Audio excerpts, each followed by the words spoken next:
everyone, and welcome to the inaugural episode of America, What the Fuck? My name is Chelsea. I'm an attorney, a social worker, an advocate, among other things. I am here broadcasting from the United States, where we are, at the time of recording, week 1 into the new era of the Trump presidency. We've been through this before. The first time wasn't great, and this time it's potentially going to be even worse. And so I'm starting this podcast for a couple of reasons. One, I want to give myself an outlet that is not just screaming into the void or suing people. And two, believe it or not, recording a podcast is way easier than privately texting or DMing people who are asking me the questions I'm going to answer on this podcast. Now, I'm not professing to be an expert on anything that I'm talking about in this podcast. If anything, I have a casual interest in it. I do a lot of research, and I'm here to try and break down the legalese and the mystery of what this administration is trying to do to your civil liberties. It's a lot. And there are going to be weeks on this podcast where there is no satisfying or happy answer. And unfortunately, I think this episode is going to be one of them.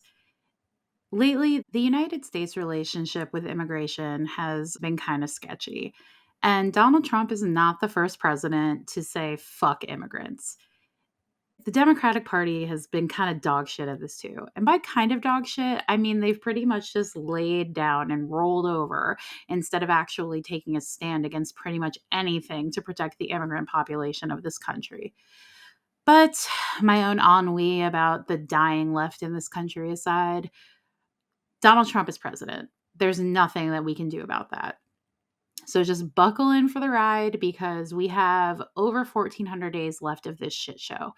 And we are going to get through it the best way that we know how, by bitching and moaning about it on a podcast. Today, in America, What the Fuck, we are going to be talking about the executive order titled Protecting the Meaning and Value of American Citizenship that Donald Trump signed on his very first day in office, January 20th, 2025.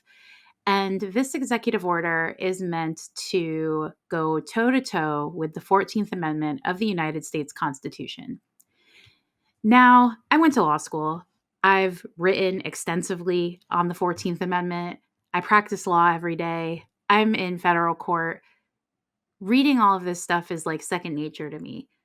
But for the people who didn't spend a gajillion dollars to go to law school and are not currently suffocating under the mountainous student loan debt that I now currently have, you might read all of this stuff and say, what's the big deal? Reading this executive order, it seems pretty logical. I mean, you could read the 14th Amendment and totally agree that if you're born here, you might not be a citizen. So, on this very first episode of America, What the Fuck, we are actually going to go back in time to 1857 to the Supreme Court of the United States in a little case known as Dred Scott v. Sanford.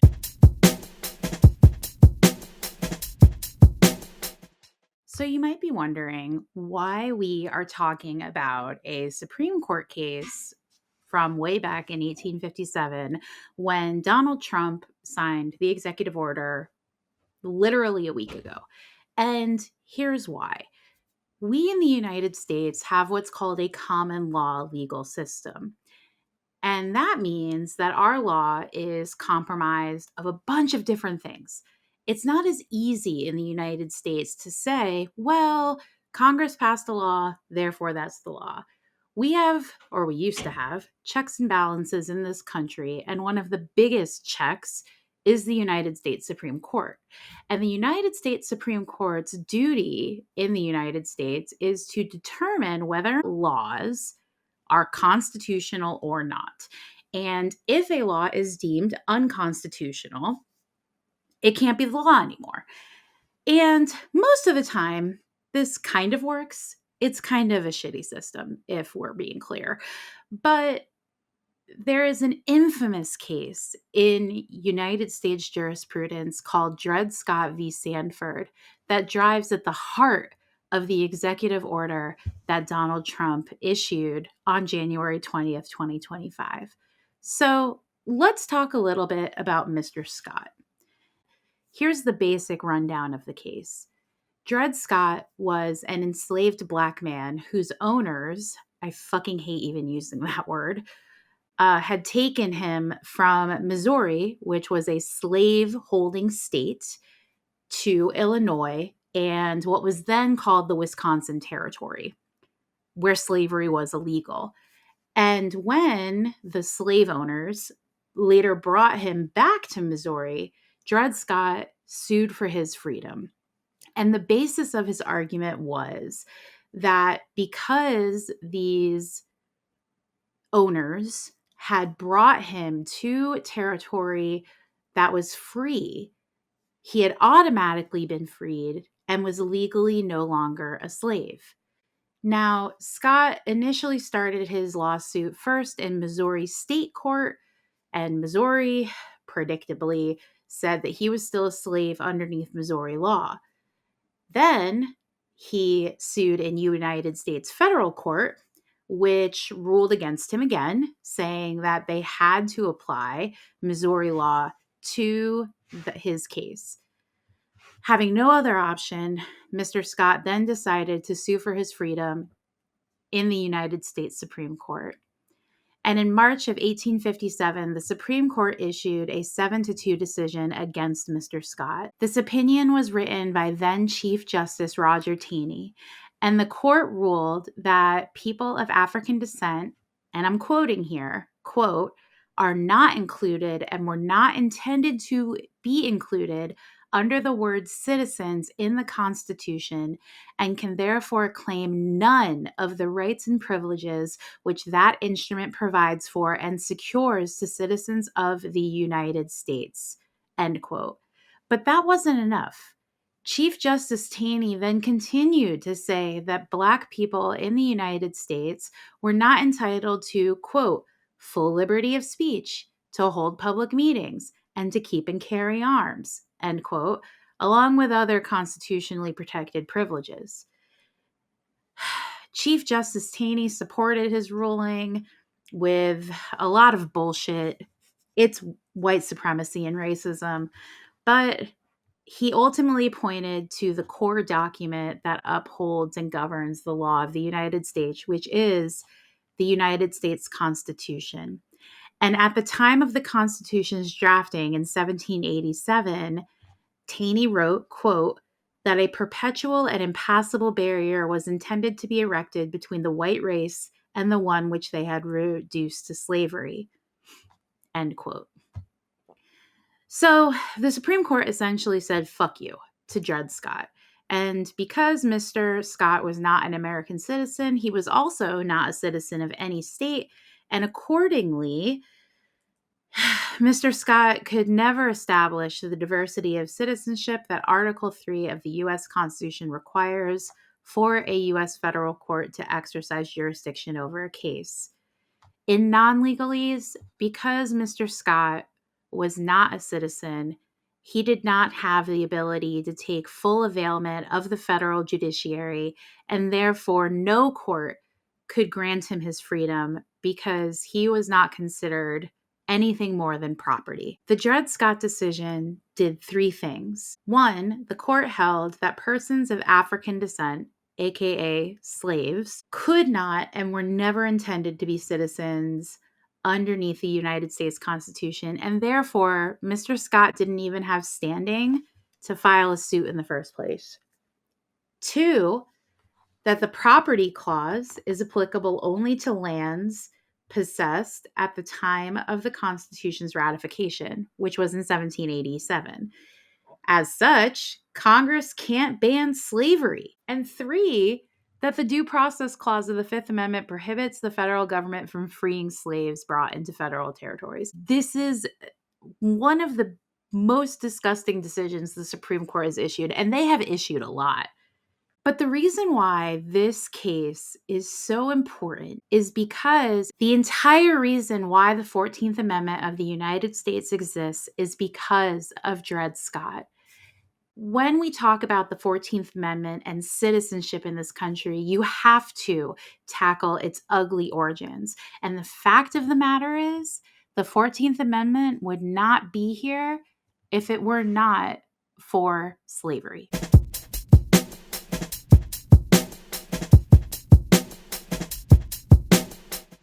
Let's catch up to speed. Dred Scott v. Sanford happened. And with that decision, the definition of what a citizen is in the United States changed. Then, after Dred Scott v. Sanford, not too long actually after that decision, the United States of America stopped being so united. The Civil War happened. Very bloody, hundreds of thousands of Americans died, and as the dust settled, the country had to come to a reckoning. What are we going to do about slavery? There are a lot of opinions I have about the Reconstruction era, and people that are plenty smarter than me have written amazing books about it. But the long and the short of it is, from a constitutional law perspective, the United States got together and issued 3 amendments to the Constitution: the 13th Amendment, the 14th Amendment, and the 15th Amendment. For the purposes of this podcast episode, we're only going to be talking about the 14th Amendment, specifically Section 1 of the 14th Amendment. And even more specific than that, we're only going to be talking about one sentence. All persons born or naturalized in the United States and subject to the jurisdiction thereof are citizens of the United States and of the state wherein they reside. That's it. That is the first sentence of the 14th Amendment. And this single sentence has come to be known as the Citizenship Clause of the United States Constitution. Now, there's plenty of ways that you can interpret this, and we're going to get to how the current administration is interpreting this sentence. But by and large, the rule is pretty simple. If you were born here, or if you became a naturalized citizen, you are a citizen. The end. You enjoy the same rights and privileges as everybody else who considers themselves to be an American. This single sentence directly overturns Dred Scott v. Sanford.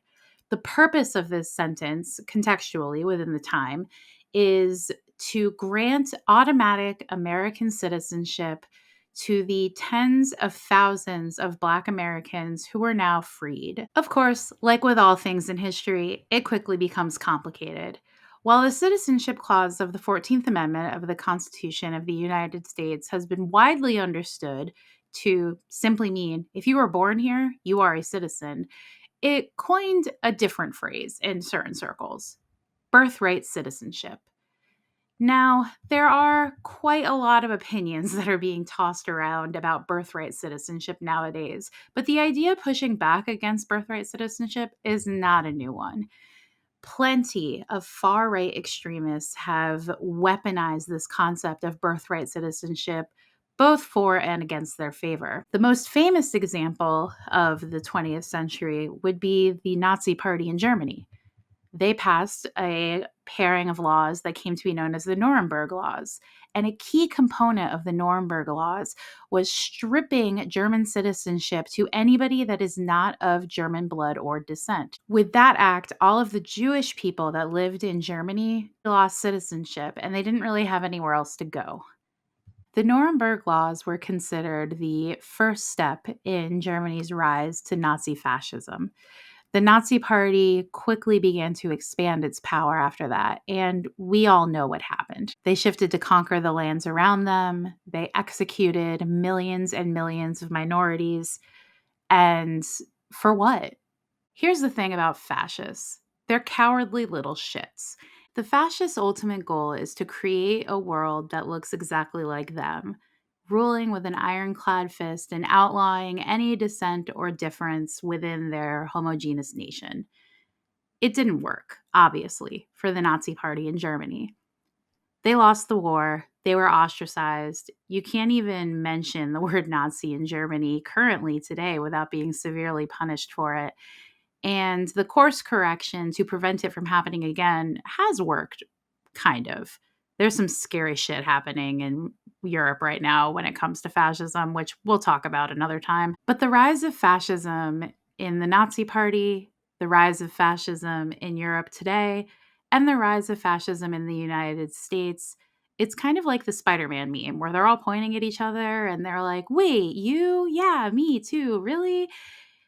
It's exhausting how history continues to repeat itself, and somehow we are all shocked and appalled at the behavior of our fellow man. For the United States, it's a little complicated. We're not a homogeneous nation. We're about the farthest thing from it. People like to call America a melting pot and that we're all immigrants, but the fact of the matter is, we came here and stole this land from people who were here way longer than the rest of us. Some people in this country didn't choose to be brought here at all.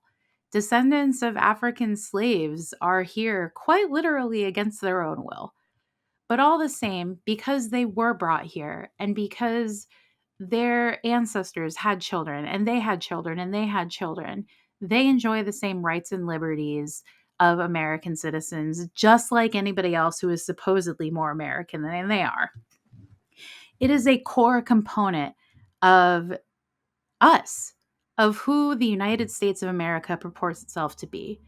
Give us your poor and your sick, your weary and tired. We will take care of you because we are a nation that welcomes immigrants. Unfortunately, that's not really how it's shaking out lately.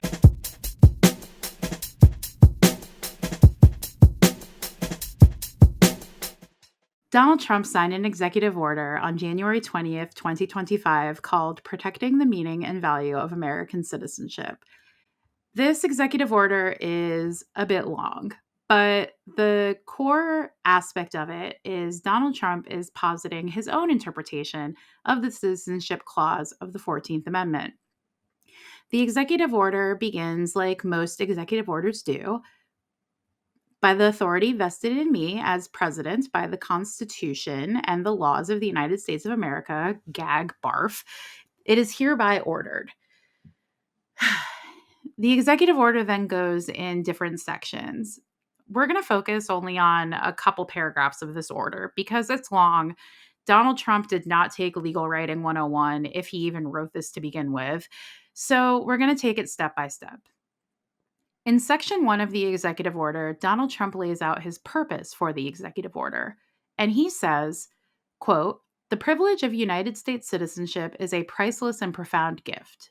The 14th Amendment states, quote within a quote, all persons born or naturalized in the United States and subject to the jurisdiction thereof are citizens of the United States and of the state wherein they reside," end quote within a quote. That provision rightly repudiated the Supreme Court of the United States' shameful decision in Dred Scott v. Sanford. And then, this is just a lawyer nitpick for me, he cites this case in the most fucking weird way possible. Like, I don't know why he cited an additional reporter inside the Supreme Court reporter. Whatever, get a fucking blue book, man.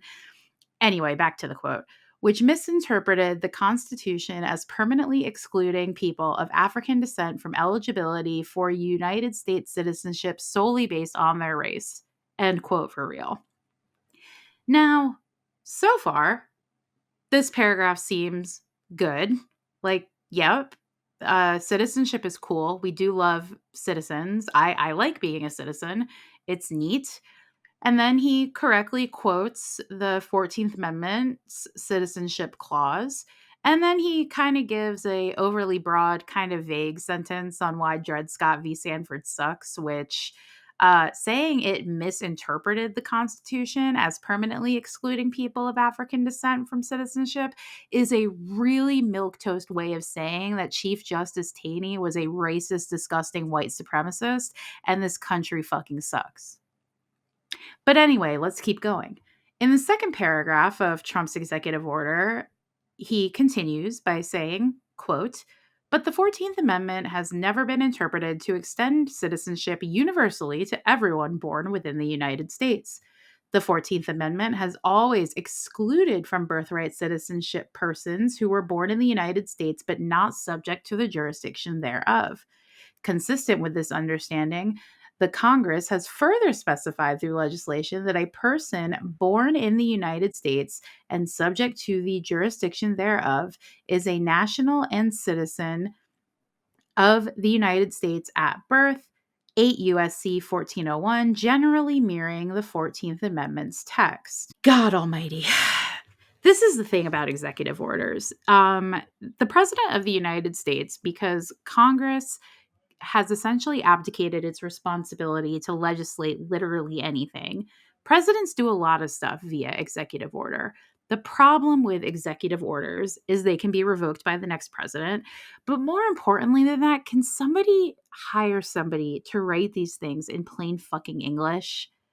Like, I'm a lawyer and I read that paragraph and I'm tilting my head, being like, what the fuck did you just say? The answer is nothing. He said nothing of substance.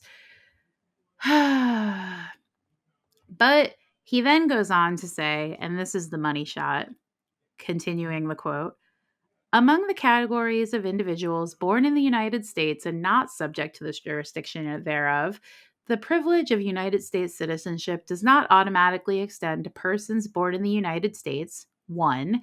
When that person's mother was unlawfully present in the United States and the father was not a United States citizen or lawful permanent resident at the time of said person's birth. Or 2, when that person's mother's presence in the United States at the time of said person's birth was lawful but temporary, such as but not limited to visiting the United States under the auspices of the Visa Waiver Program or visiting on a student, work, or tourist visa, and the father was not a United States citizen or lawful permanent resident at the time of said person's birth. So the executive order goes on and on and on. But the core point that Trump is trying to say is the citizenship clause of the 14th Amendment does not include kids who are born to people who are not American citizens. Full stop.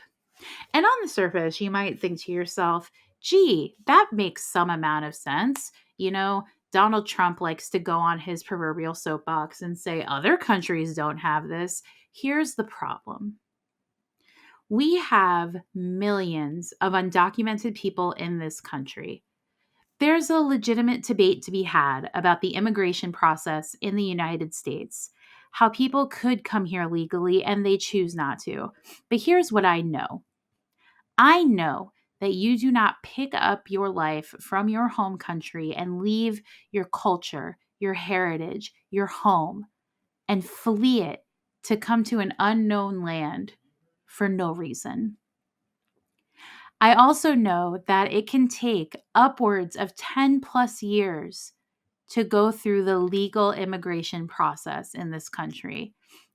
10 plus years of being in limbo, not knowing if you were going to stay or go. And during that 10 years of limbo, people work. People create families. They get married. They have children. They create communities and they become neighbors, sisters, brothers, friends. The purpose of this executive order is not to make American citizenship special. The purpose of this executive order is to have a good old-fashioned American version of the Nuremberg laws. You aren't American because you were not born here. This flies in the face of every ounce of jurisprudence known to man about the 14th Amendment Citizenship Clause. And even reading it in plain English, it's hard to envision that this amendment means anything but what it says. If you were born here, you are a citizen. The real reason why Donald Trump wants to get this through and his neo-Nazi comrades like Elon Musk and Stephen Miller are foaming at the mouth to get this done is because they want to punish undocumented people, people who are our neighbors, our friends, the people who put food on our table, clean our cars, and do jobs that nobody wants to do. These strong, hardworking people are the backbone of this country. Future scientists and doctors, people who have children that go to school here, moms who work 3 jobs so that their kid has a chance at getting into a really good school, dads who take on the extra shifts so that way their family has money to pay the bills. These people are not demons. This executive order has already been challenged by 22 states and counting, who immediately sued the minute that it was issued. Right now, it's under a temporary federal injunction so that the federal government and the states that are suing can submit full briefing on this issue. Initially, it seems pretty positive that this will get struck down. The judge that issued the temporary restraining order called it one of the most unconstitutional things he had seen. But it's hard to be optimistic when you know that this Supreme Court has already gutted things that have stood the test of time for decades. This is the same court that gutted Roe v. Wade, that overturned Chevron, that upheld the Muslim ban in the first Trump administration. I don't really have any faith in them that they'll do the right thing here and apply the law as it is supposed to be applied. Sorry to end on such a downer, but things are going to get really, really ugly in this country. Super ugly. But just because it's going to get ugly does not mean that we give up. There are so many amazing organizations out there that are issuing guides on what to do if immigration stops at your door. And remember, allies, documented people, those of us that look like the quote unquote Americans that Donald Trump seems to think should be here. It's not illegal to waste ICE's time.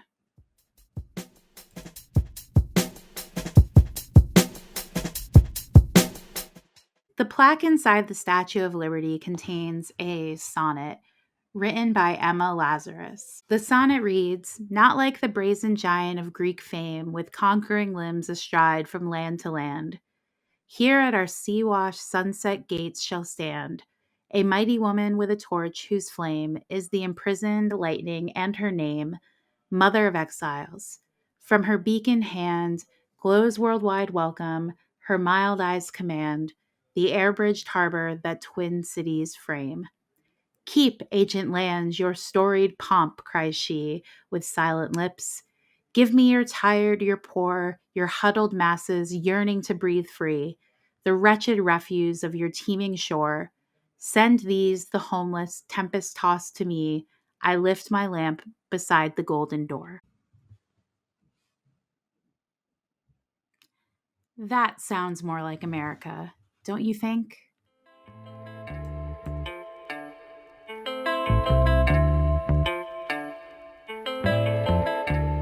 Thanks for tuning in for the inaugural episode of America, What the Fuck.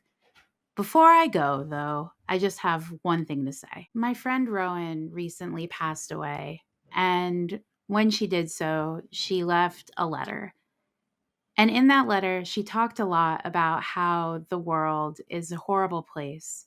But for those who knew Rowan, you knew that she was just determined to save it. And as I think about Rowan as I end this podcast, I have to remind you guys that there are more of us than there are of them. We need every single one of you if we're going to survive this next 4 years. So keep going. I love you, buddy, and I'll see you next week.